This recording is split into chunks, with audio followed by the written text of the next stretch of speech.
primeiro ponto, sustentabilidade e ESG tem que ser no coração do negócio, senão não funciona. Não pode ser um agenda paralelo, não pode ser uma coisa que a gente faz, a gente para de fazer quando o negócio está mais complicado. Cada decisão que eu vou pegar na criação mesmo do produto, eu vou saber o impacto tão social que environmental dessa decisão. Então, para mim, é exatamente isso. ESG e sustentabilidade tem que ser no coração das decisões estratégicas do negócio, seja no produto. E qualquer coisa que fazemos no dia a dia de nosso trabalho tem que integrar nosso impacto social e ambiental. Eu vou abrir um novo distribution center. As infraestruturas desse distribution center são sustentáveis? Que tipo de eletricidade? Que tipo de energia? A mão de obra é inclusiva ou não é? Então, as decisões do dia a dia têm que incorporar o conceito de ESG. Concretamente, temos que mudar qualquer decisão.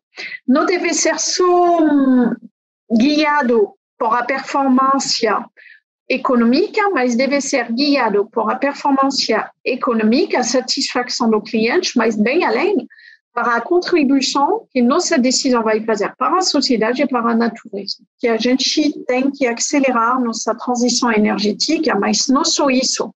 Temos que ir além. Donc aqui temos uma nova tendência. E dentro desse ir além, não é suficiente colocar painel solar aqui para lá. Não é suficiente de ter um carbono neutral dentro de uma empresa, temos que ir além, e esse além vai através da regeneração e da preservação dos ecossistemas. E se queremos ser eficientes nessa luta contra a mudança climática, temos, claro, de transformar nosso negócio, descarbonizar nosso negócio, engajar nosso ecossistema. Eu diria um trabalho de sustentabilidade cada dia mais inovador. Por exemplo, fazer programa como estamos fazendo de apoio para a população indígena é a melhor maneira de lutar contra a mudança climática. Alors lá você vai me dizer por quê. E vou te responder porque os melhores guardiões da floresta que temos são a população indígena. Então, quando eu apoio a resiliência da população indígena, eu apoio claramente a preservação do capital cultural deles e social, e programa de empoderamento forte, mas não é só isso.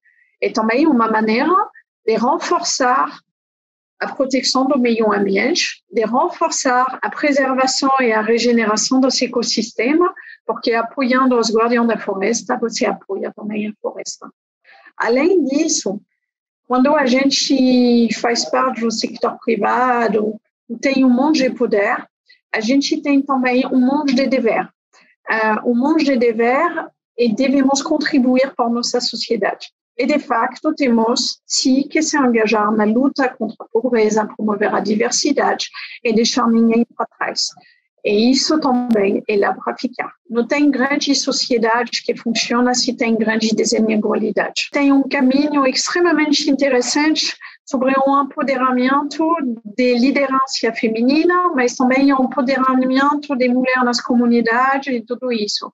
Porque, claramente, a gente vê que quando você apoia uma mulher, você apoia uma família. Quando você apoia uma mulher, você apoia uma comunidade.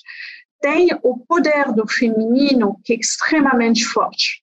E mais a gente vai dar poder, visibilidade e voz para as mulheres, mais vamos construir uma sociedade mais justa, mais inclusiva, mais eficiente na sua relação no coletivo, na sua relação com a natureza e na sua relação com a sociedade. Então, isso é mais uma convicção pessoal, mas eu diria o caminho da ESG e da sustentabilidade não são tendências, são lá para ficar, não tem outras opções, e sabe que é uma oportunidade incrível de construir uma sociedade mais justa, uma oportunidade incrível de ser mais inovador e de dar sentido para todos os nossos colaboradores dentro do que eles fazem no dia a dia, no trabalho deles.